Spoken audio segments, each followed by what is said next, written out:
Flashback sur Séance Radio. Le cinématographe permet de projeter les images sur un écran. Toute l'actu des grands classiques du cinéma. Bientôt, les films vont être sonorisés. Flashback avec Antoine Cyr et Antoine Julien. Je ne sais pas si vous vous rendez compte de l'aspect grandiose du mélange. Our first full-length motion picture feature in color opens a whole new world of thrill. Flashback sur Séance Radio. Ça, c'est le cinéma. Dans notre histoire du cinéma, nous parlons de La Dame de Shanghai d'Orson Welles, réalisée en 1947 à l'occasion de la sortie en DVD Blu-ray d'une édition ultra collector chez Carlotta, accompagnée d'un très copieux livret Mémoire d'un film, un recueil de textes, d'analyses et d'interviews qui a inspiré cette histoire de cinéma. Orson Welles, une légende du 7e art, qui a couru toute sa vie à la recherche du chef-d'œuvre qu'il pensait ne jamais avoir entrepris. Écrasé très tôt par la renommée de Citizen Kane, son premier long métrage qu'il tourne à seulement 25 ans, Welles, le génie précoce, deviendra très vite le cinéaste maudit, brimé par les studios, l'artiste capricieux et exigeant qu'Hollywood chassera sans état d'âme.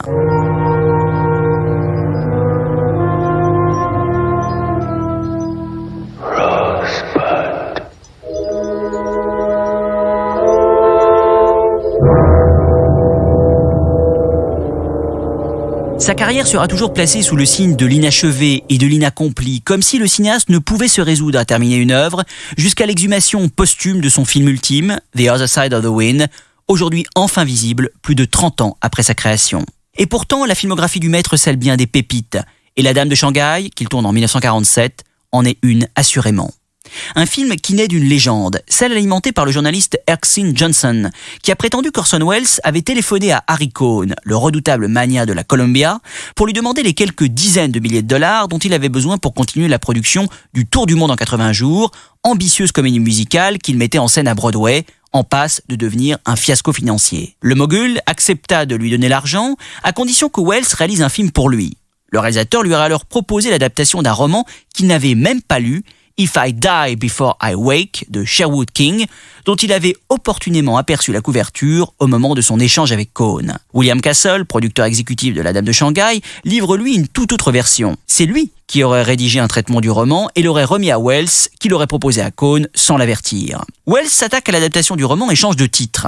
Il appelle d'abord son scénario Black Irish, en référence au personnage de Michael O'Hara qu'il interprète, un marin irlandais qui sauve d'une agression une jeune femme, Elsa Bannister, avec laquelle il embarque sur le yacht de son mari pour une croisière vers San Francisco. Puis le cinéaste suggère Take This Woman et The Girl from Shanghai, avant que le choix définitif soit porté sur The Lady of Shanghai. Welles subit la censure du code ACE qui lui demande de réécrire la fin initialement prévue dans laquelle Elsa Bannister, meurtrière, finissait par échapper à la justice en se suicidant. À la place, les deux époux Bannister s'entretuent, ce qui paraît moralement plus acceptable. La recherche de l'actrice pour incarner Elsa Bannister, la femme fatale et manipulatrice, commence. Harry Cohn impose rapidement à Welles Rita Hayworth, la seule véritable star de la Columbia. Or, il se trouve qu'Orson Welles et Rita Hayworth sont mariés à la ville depuis 1943 et que leur relation s'est depuis fortement détériorée. De plus, les deux comédiens sont censés jouer deux amants emportés dans une spirale de mensonges et de crimes. Rita Hayworth sort tout juste du triomphe de Gilda, qui a fait d'elle une icône glamour. Mais Welles veut donner une toute autre image de l'actrice, loin de la femme à la chevelure rousse et gantée de noir. Il décide de la transformer en blonde platine aux cheveux courts, ce qui a pour effet de mettre en fureur Harry Cohn. Le reste de la distribution, Welles le puise dans sa troupe du Mercury Theatre, déjà présent dans Citizen Kane et La Splendeur des Amberson. Ainsi, Everett Sloane interprète le mari de Rita Hayworth, le brillant avocat pénaliste Arthur Bannister. Et Glenn Anders joue l'associé d'Arthur Bannister, George Grisby, qui propose à Michael 5 000 $ pour signer un papier dans lequel il confesse avoir tué Bannister. Orson Welles ne veut pas s'enfermer dans les studios et privilégie les décors en extérieur, un choix qui s'éloigne des standards de production de l'époque. Ainsi, il tournera l'une des séquences les plus marquantes, à la tonalité quasi documentaire, dans le Mandarin Theater du Chinatown de San Francisco. Le tournage débute en octobre 1946. L'équipe, composée d'une 50aine d'acteurs et de techniciens, s'installe pendant plusieurs semaines au Mexique et à Acapulco, et tourne plusieurs séquences sur le yacht d'Errol Flynn, nommé le Zaka, rebaptisé dans le film le Circé. Welles ne cesse de réécrire le scénario, ajoutant à l'intrigue des éléments plus personnels, comme le ton très satirique de la scène du procès où le juge joue aux échecs à l'heure du verdict, et cette réplique lancée par son personnage à la compagnie de Bannister, dans lequel il les compare à une bande de requins prête à s'entre-dévorer, attirés par l'odeur du sang. You know, once, off the hump of Brazil, I saw the ocean so darkened with blood it was black, and the sun fainting away over the lip of the sky. We'd put in at Fortaleza, but a few of us had lines out for a bit of idle fishing. It was me had the first strike. A shark it was. Then there was another, and another shark again. It's all about the sea was made of sharks, and more sharks still, and no water at all. My shark had torn himself from the hook, and the scent, or maybe the stain it was, and him bleeding his life away, drove the rest of them mad. Then the beasts took to eating each other. In their frenzy, they ate at themselves. You could feel the lust to murder like a wind stinging your eyes, and you could smell the death reeking up out of the sea. I never saw anything worse until this little picnic tonight. And you know, there wasn't one of them sharks in the whole crazy pack that survived. I believe in you now. Wells se plaint vite de la lourdeur du tournage et du retard technique, mais il est surtout victime de nombreux incidents. Un assistant caméra fait un arrêt cardiaque et meurt sur le yacht d'Errol Flynn alors qu'il préparait une prise de vue. Wells se fait empoisonner par une méduse puis se blesse, provoquant l'arrêt du tournage. Puis c'est Rita Hayworth qui tombe malade, atteinte d'une vilaine grippe. Mais surtout, l'actrice ne supporte plus son époux de cinéaste et en vient même à quitter momentanément le tournage. Au bord du divorce, le couple pouvait espérer que la Dame de Shanghai soit leur bouée de sauvetage, mais les tensions accumulées auront finalement raison de leur union. Avec son chef opérateur, Charles Laughton Jr., Wells s'attache à d'importants défis techniques et s'essaye à d'intenses expérimentations visuelles. Il porte une attention toute particulière à la fin du film, qui se déroule dans un parc d'attractions que le cinéaste a repeint durant des nuits entières. À l'intérieur, Michael, qui a échappé aux policiers lors de son procès, voit le couple Bannister s'entretuer dans un palais de glace. 270 mètres carrés de surface réfléchissante, constitués de 104 grands miroirs mesurant plus de 2 mètres de hauteur, dont 24 étaient déformants, ont été nécessaires à la réalisation de cette séquence, d'une inventivité et d'une virtuosité sidérante. I knew I'd find you two together. If I hadn't, Elsa, I might have gone on playing it your way. You didn't know that, but you did plan for me to follow you.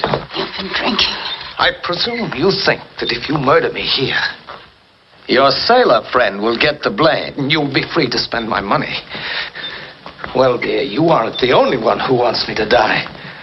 Our good friend, the district attorney, is just itching to open a letter that I left with him. The letter tells all about you, lover. So you'd be foolish to fire that gun. With these mirrors, it's difficult to tell. You are aiming at me, aren't you? I'm aiming at you, lover. Of course, killing you is killing myself. It's the same thing. But you know, I'm pretty tired of both of us.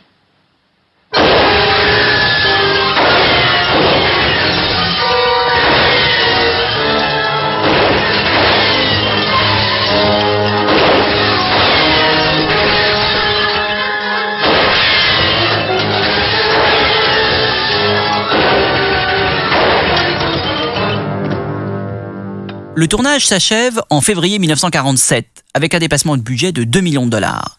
Quelques semaines plus tard, Wells termine un premier montage d'une durée de 2h30. Mais Harry Cohn, mécontent, ordonne de retourner plusieurs scènes et demande d'ajouter des gros plans de Rita Hayworth. Dépité, Wells doit changer de chef opérateur, convoquant tour à tour Rudolph Maté puis Joseph Walker et doit filmer les nombreux gros plans en studio de sa comédienne vedette.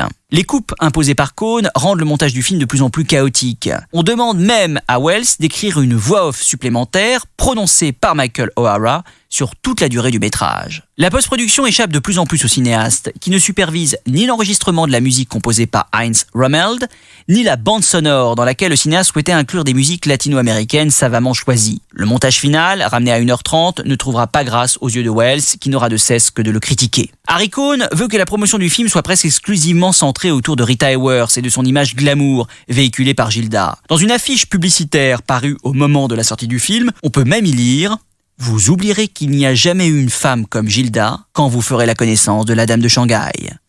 Orson Welles n'apprécie pas cette publicité ni les critiques à son endroit, qui lui reprochent sa mégalomanie et sa volonté de tout contrôler, mais aussi son interprétation de Michael O'Hara, que certains jugent guère convaincante et pas adaptée au personnage. On se moque même de son faux accent irlandais. Certaines critiques sont cependant plus positives, bluffées notamment par la scène du parc d'attractions, rebaptisée le Palais de la Folie, devenue depuis l'une des séquences les plus imitées de l'histoire du cinéma. Mais elles n'empêcheront pas le film d'être un échec commercial. Amer et résigné, le cinéaste reniera le film, remonté contre son gré et saboté par le studio, et s'en ira tourner 2 adaptations de Shakespeare consécutives, Macbeth et Othello, avant de retenter quelques années plus tard sa chance au sein des studios avec La Soif du Mal, qui connaîtra le même sort. Bien qu'amputée de sa vision originale, La Nonne de Shanghai demeure l'une des œuvres les plus envoûtantes et déroutantes d'Orson Welles, dans laquelle le cinéaste se joue des codes du film noir et où il parvient, le temps d'une sublime séquence dans un aquarium, à transfigurer une histoire d'amour banale en romance inquiétante et morbide d'une ténébreuse beauté. We arrived at the boat landing at approximately 10:20. Mr. Grisby said he heard a sound, something suspicious. He said he was frightened of a hold-up and asked me to get the gun out of the side pocket of the car just in case.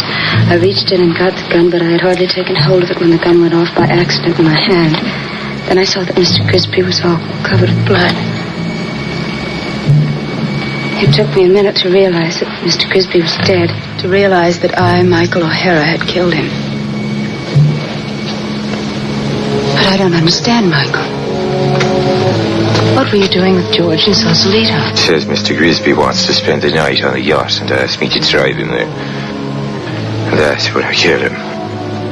You see, with a rough tide there is in the bay, they wouldn't recover the body if there was one. You don't understand, darling. He isn't dead yet. Grisby's alive. He won't be murdered till tonight. Is that foolish enough for you?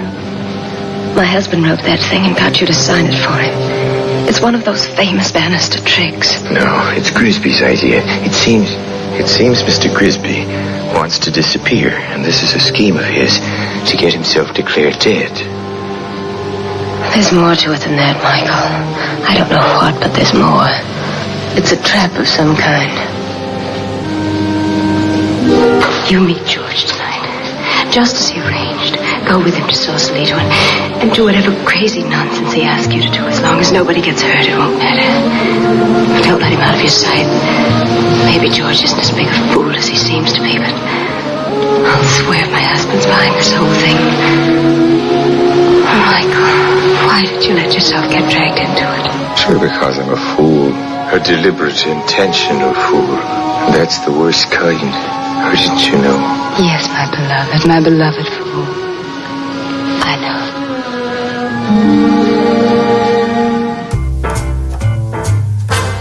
Ce mois-ci, dans les sorties DVD Blu-ray, le 1900 de Bernardo Bertolucci, édité chez Wildside, que nous évoquons en compagnie du journaliste et critique Alex Masson, ainsi que le coffret Claude Berry, édité chez Pathé.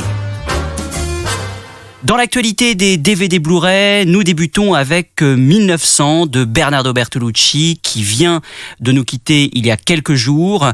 Son film Somme, réalisé en 1976, que Wildside édite dans une très très belle édition DVD Blu-ray. Film interprété par Gérard Depardieu, Robert De Niro, Donald Sutherland, Stefania Sandrelli, notamment Dominique Sanda, Sterling Hayden, Burt Lancaster. Enfin, le casting est impressionnant. Une fresque de plus de 5 heures sur les tourments historiques et politiques de la première moitié du XXe siècle, vécu par 2 amis, l'un bourgeois, l'autre paysan, que les événements vont progressivement éloigner. Et pour nous parler de ce film majeur et de Bernardo Bertolucci, nous avons par téléphone Alex Masson, journaliste et critique de cinéma, notamment pour Nova et Cinématiseur. Alex Masson, bonjour. Bonjour. Merci beaucoup d'être avec nous dans Flashback. Bertolucci vient donc de nous quitter. Selon vous, quelle trace va-t-il laisser dans l'histoire du cinéma ? C'est une grande question dans la mesure où c'est un cinéaste qu'on connaît peut-être pas forcément pour les bonnes raisons. Je veux dire que là on le voit depuis son décès où tout le monde revient sur la fameuse histoire avec Maria Schneider sur le dernier tango à Paris, et du coup ça occulte beaucoup ses films précédents, surtout que lui-même a eu des carrières différentes. Je veux dire qu'il y a tout un premier penchant déjà ce qu'il a fait avant de réaliser, quand il est assistant pour entre autres Pasolini sur Hackathon, quand il est scénariste pour Sergio Leone par exemple avec Dario Argento sur C'était une fois dans l'Ouest. Quand il commence à faire des films qui vont mêler politique, sexualité, société, en gros aller de Marx à Freud, et une seconde carrière après, quand il se lance dans des fresques, on va dire, plus visuelles, comme Le Dernier Empereur, par exemple. Sa carrière est très très large. Sa carrière est très large, éclectique. Il y a une partie en Italie, majeure à partir des années 60, et Prima della Rivoluzione qui le révèle, puis les années 70. Le Dernier Tango à Paris, vous l'avez mentionné, avec évidemment ce tournage mouvementé vécu par Maria Schneider. Voilà, le tournage se passe difficilement, le film a un accueil, on va dire, contrasté, mais c'est un succès, et le succès du Dernier Tango à Paris lui permet d'envisager une fresque assez monumentale, 1900, qui est sans compter son œuvre la plus démesurée, plus de 40 semaines de tournage, un casting international que j'ai cité tout à l'heure, un film donc dans sa durée de plus de 5 heures. Est-ce que le succès du Dernier Tango lui a à l'époque donné la folie des grandeurs ? Peut-être pas la folie des grandeurs, mais en tout cas c'est ce succès qui est mondial. Faut pas oublier que le film fait scandale un peu partout, au point d'ailleurs d'avoir été interdit en Italie. Genre qu'il y a une loi, il y a une demande d'un juge pour brûler les copies du Dernier Tango qui existait en Italie. Mais c'est un succès mondial, et c'est ce qui fait que Alberto Grimaldi, qui est son producteur à l'époque, va pouvoir s'associer avec la Fox, United Artists et la Paramount pour monter 1900 sur un casting gigantesque qui est aussi international. Genre sans Le Dernier Tango à Paris, il n'y aurait peut-être pas eu 1900. Le malheureux hasard de ça, c'est que 1900 derrière, quand il sort, c'est un film qui a été relativement vite oublié. Alors que c'est effectivement son film somme, son film masse, son film le plus important. Et pourquoi, selon vous, a-t-il été oublié ? D'abord, on peut peut-être d'ailleurs rappeler comment le film a été reçu à l'époque. Alors, c'est ça la question, c'est que déjà le film qui a été vu à cette époque-là n'est pas celui que Bertolucci envisageait, puisque déjà au départ, il l'envisageait même pas comme un film, mais comme une série télé, déjà à l'époque, il aurait dû faire 5 ou 6 heures, vu l'ampleur du sujet, parce que traiter le 20e siècle, mais si ça s'appelle 1900, c'est déjà très ample, mais surtout, quand la Paramount voit le film, et qu'elle s'aperçoit qu'elle a un film qui est à la fois quelque chose qui est dans le lyrisme et dans les grandes fresques à la Visconti, mais aussi un film très politisé, mais aussi un film très cru, mais aussi un film qui quelque part s'inspire aussi du nouvel Hollywood dans la manière de montrer les choses, dans la manière d'avoir une forme de réalisme et parfois une brutalité, tout en étant opératique. Le souci, c'est que les studios américains ne veulent pas sortir un film de 5 heures parce que commercialement c'est impensable, et qu'en plus il y a un contrat qui a été signé par la Paramount avec Grimaldi qui dit nous on sort un film au maximum de 3h15. Donc on a un film qui va être tronqué, qui va connaître 3-4 versions. Donc le film qu'on a vu à cette époque-là, notamment quand il a été montré à Cannes, c'est pas forcément le film qu'envisageait Bertolucci au départ. Donc il y a déjà un problème, c'est qu'on a mis beaucoup de temps à voir ce film dans sa globalité, dans sa version complète, parce qu'il y a eu plusieurs montages qui sont arrivés là-dedans. Après, il y a cette idée aussi de ce que le film raconte de l'époque et de l'Italie de l'époque. Parce que l'Italie à l'époque, quand le film sort, c'est un moment qui est très très compliqué. On est dans les années de plomb, donc ce que ça raconte à ce moment-là, vu que le film est quand même un film très désillusionné, c'est pas simple non plus.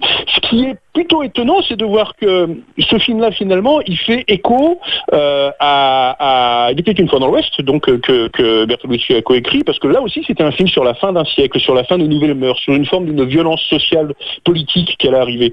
Ces deux films sont en écho très clairement. Avec le recul de 1976, donc date de la sortie du film, à aujourd'hui, comment on peut interpréter justement l'aspect politique du film ? Vous en avez un peu parlé, mais enfin il est quand même très présent. C'est un film essentiellement là-dessus, genre qu'il y a ce côté de vouloir faire une fresque opératique. Genre, c'est pas anodin si, par exemple, Bertolucci demande à Lancaster de jouer un espèce d'aîné dans le film. C'était aussi une manière d'en terminer avec le cinéma de Visconti, qui était des grandes fresques opératiques. Et il faut pas oublier que Bertolucci, si sous-tend son cinéma de tout le temps, de tous ses films, pardon, c'est aussi son histoire à lui, parce qu'en fait c'était quelqu'un qui venait d'un milieu bourgeois, mais qui était marxiste. Donc il y avait ce côté de comment est-ce qu'on échappe à son milieu, comment on a une relation amour-haine à son milieu, qui a baigné tous ses films quasiment. Jusqu'à en tout cas 1900. Après c'est peut-être plus différent. Mais jusqu'à 1900, il y a cette thématique qui est là, et le film est lui très très lié justement à des mouvements politiques, parce qu'il est clairement lié aussi à l'histoire de la formation du Parti communiste en Italie, qui à cette époque-là avait une vraie force, une vraie importance. Le revoir par contre aujourd'hui avec 40 ans d'écart, c'est assez étonnant, c'est qu'on peut faire aussi un parallèle avec avec un autre cinéaste dont Bertolucci a été assistant, qui est Pasolini, parce que le film s'appelle 1900 mais s'ouvre un tout petit peu parce qu'il fonctionne en flashback sur le jour de la libération, le 28 avril 45, si je me rappelle bien, mais il correspond aussi sur le jour où c'est la fin de la République de Salo, donc la République de Mussolini, qui est aussi un des plus grands thèmes de Salo. Genre que les deux films sont très très proches, même si très différents dans la forme et dans ce qu'ils montrent, mais ils sont très très proches sur les inquiétudes d'une révolution sociale qui n'arrive pas finalement. Et puis dans le film, il y a aussi un aspect esthétique évident, c'est une œuvre très picturale, magnifiée par la photo de Vittorio Storaro. Bertolucci voulait, disait-il, visualiser la vie d'un homme à travers les saisons, et c'est vrai que dans cette nouvelle version restaurée et avec un nouvel étalonnage supervisé par Storaro, on est quand même assez ébloui par la recherche visuelle et picturale du film. Et là aussi, on revient sur un versant politique, parce que le film donc s'arrête sur la libération quasiment, la fin de la guerre, et ça se passe au printemps, alors que l'arrivée des mouvements fascistes, ça se passe en hiver. Symboliquement, c'est pas anodin non plus, tout ça. Oui, et d'un autre côté, il y a aussi cette force dans le film, ce qui est admirable chez Bertolucci, aussi c'est sa maîtrise du temps, pour donner envie aux spectateurs qui n'auraient pas le courage, entre guillemets, de regarder 5 heures de fresques politiques et intimes, leur donner l'envie de le regarder, c'est qu'on a tout simplement, enfin en tout cas selon moi, le sentiment qu'il pourrait presque durer 5 heures de plus, que ça j'exagère un peu, mais que ça ne nous poserait pas plus de problèmes. Il y a une maîtrise quand même dans la narration qui est assez étonnante. Qui est d'ailleurs quasiment la même que celle d'un autre cinéaste qui a des liens avec l'Italie un peu familialement, qui est Coppola. C'est-à-dire que si on rapproche, les films n'ont pas grand-chose à voir dans le genre, mais si on rapproche les deux parrains mis bout à bout et les deux époques de 1900 mis bout à bout, finalement ça raconte aussi plus ou moins cette chose-là. C'est-à-dire qu'effectivement, comment les hommes résistent au temps, comment les hommes résistent à leur milieu, comment les hommes résistent à un pouvoir, comment les hommes résistent à un diktat. Les films sont très proches, y compris dans le côté très opératique de la chose. Et c'est ce qui rend effectivement 1900 est un film extrêmement digeste malgré ses 5 heures. En effet, une œuvre d'une ampleur et d'une puissance assez considérable, à redécouvrir donc en version restaurée 4K, accompagnée de très nombreux suppléments, dont une longue interview de Bertolucci, réalisée quelques mois avant sa mort, ainsi que des entretiens avec Vittorio Storaro, Gianluca Farinelli, Donald Sutherland et même Robert De Niro. Alex Masson, merci beaucoup d'avoir été avec nous dans Flashback.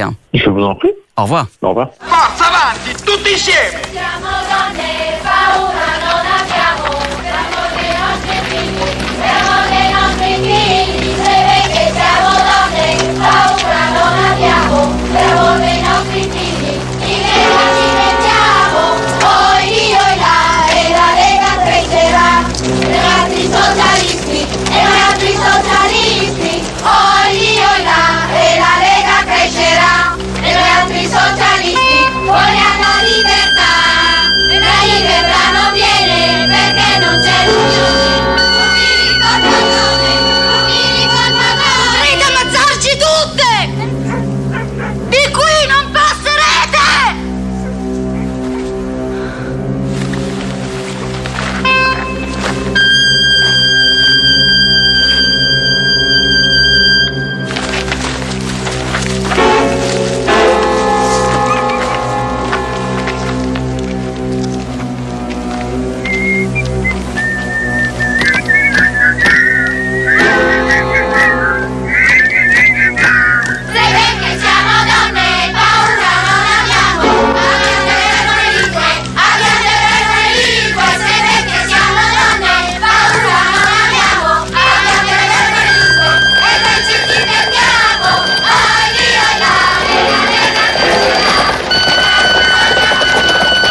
sortie DVD et idée cadeau pour ces fêtes de fin d'année, le coffret Claude Berry qui réunit les 21 films du cinéaste, soit l'intégrale, dans lesquels on peut bien sûr retrouver Le vieil homme et l'enfant, Le pistonné, Le cinéma de papa, mais aussi Je vous aime, Ciao Pantin, Manon des sources, Jean de Fleurette, Uranus, Germinal, et puis ces films plus récents comme Une femme de ménage ou L'un reste, l'autre part. Producteur tout puissant, Claude Berry était le dernier nabab du cinéma français. Il a produit Tess de Polanski, L'ours de Jean-Jacques Hano et La Reine Margot de Patrice Chéreau, ainsi que d'énormes succès comme les 2 premiers Astérix ou Bienvenue chez les Ch'tis. Mais il se considérait avant tout comme un réalisateur, d'où cette très belle édition et ce très beau coffret chez Pathé. Berry, en effet cinéaste, démarre assez jeune, à 29 ans. Il se lance dans la mise en scène et crée Rennes Productions pour financer son premier court-métrage, Le Poulet, en 1962, qui remportera un Oscar à Hollywood. Et puis 5 ans plus tard, c'est son premier long-métrage, Le vieil homme et l'enfant, avec Michel Simon, dans lequel il raconte l'émouvante relation entre un vieux grincheux antisémite et pétiniste, joué par Simon, et un petit garçon juif. Le succès est total, à la fois public et critique. Dans les années 70, Claude Berry continuera dans une veine très autobiographique, avec Le pistonné, Le cinéma de papa ou Le mal du siècle. Et puis au début des années 80, après évidemment Je vous aime et surtout Ciao Pantin, dans lequel il révèle la face sombre de Coluche, il va devenir une sorte d'empereur du cinéma patrimonial français et des œuvres patrimoniales françaises, avec bien sûr le diptyque Jean de Fleurette, Manon des sources en 1986, adapté de Marcel Pagnol, puis ensuite Uranus en 1990, qui réunit un casting éblouissant, adapté de Marcel Aimé, Germinal en 1993, adapté bien sûr de Zola, et Lucie Aubrac en 97 sur la résistance. Et puis en fin de carrière, ce seront à nouveau des films plus intimes, comme la débandade, Une femme de ménage, ou encore L'un reste, l'autre part.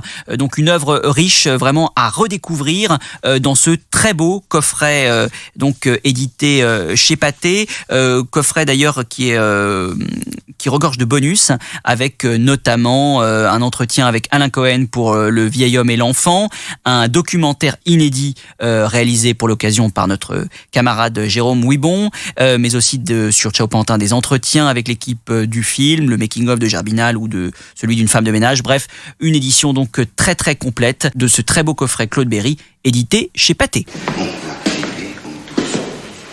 Passez-moi un Astérix, on va filer en douce. T'es devenu fou, mais qu'est-ce que t'as? Ce que j'ai, je vais te le dire, ce que j'ai. Je suis poète.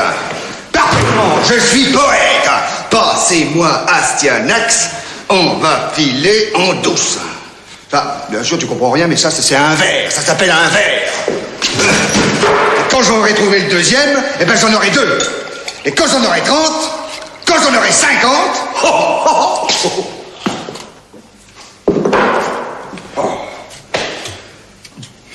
Dire qu'il a fallu qu'on se mette dans la limonade en 33, que la guerre éclate en 39, que la ville soit bombardée en 44 pour que moi, je devienne poète.